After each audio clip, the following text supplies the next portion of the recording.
Hey YouTube, I'm SANJ. Welcome back to my channel, SANJ Designs, where I'm doing a T5 camper conversion. And in this video, I'm going to be showing you how to install a Pioneer reversing camera so you can be safe and secure. Stay tuned. So the camera is going to be mounted here under the number plate, and that makes it nice and as central as possible.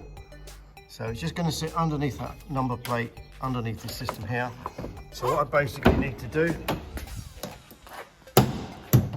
is remove that paneling, and then we're going to run the wire through this loom here, up through here. I need to find the positive for the reversing light, so we're going to have to take the light off, and then we're going to run the cables all the way down to the front of the cab to the back of the head unit.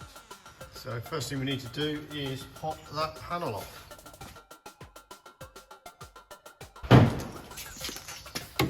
Now I'm going to just pop the light off as well, see what's behind that.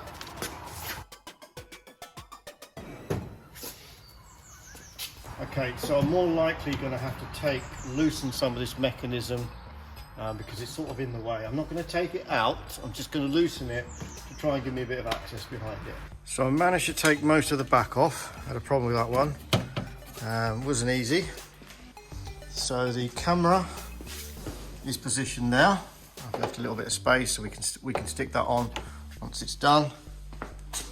I've now got the cable loom running through the car, and then I've got a little bit of plastic, and that runs from there to here, and then that runs into this loom. So I'm just using one of these electrician rods to run it from the door loom into the vehicle loom, and then we'll run it back into here. So we've run the cable through the loom into the vehicle, and that's now here. So the easiest way to get it up across to the front is to basically remove this part of head lining. It's got to come out anyway because obviously the pop top, so I'm just going to remove all of this head lining so I can take the cable all the way to the front. It may sound like a lot, but it's the only way to do it properly. So I've run the cable. This is going to be my 12-volt signal from the reversing light. Run the cable, and then we've attached it to the existing loom, which runs all the way across the cab into here. And then we come through the head lining, down the A pillar, you can see there, underneath. So you have your positive and negative, which is your power, and then you've got your phono connection, and then you've got your signal from the reversing light. So it's time to start having a look at this cable here, which is a 12-volt signal from the reversing light.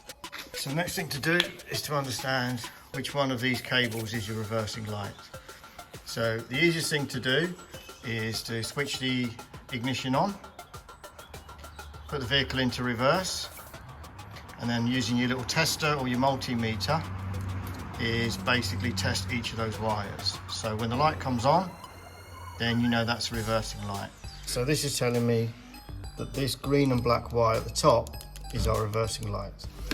So when you go back through the loom, chase it here, and you can see the green and black wire here. So I'm going to tap in all these. Looks like somebody's used those for the tow bar, but I'm going to tap in this wire here with my yellow cable from the front, and then that's going to be our 12-volt signal going to the back.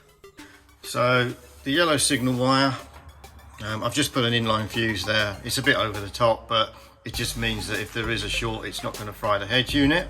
So we have the brown phono lead going into the brown connection at the back of the head unit, and then we have your positive, which goes to a switch live. That goes to the back of the cable of the head unit, and then you've got your earth, similar tap fuse going into the back of the head unit. So that's your power, that's your signal, and the yellow wire, which was the 12-volt signal from the reversing light, that goes to your sort of purple and white connection at the back of your head unit, and you'll see it's called reverse signal input. So those are all of your connections that you need to get your camera working. A quick test, put it in reverse. There you go. And there you can see me waving at the back.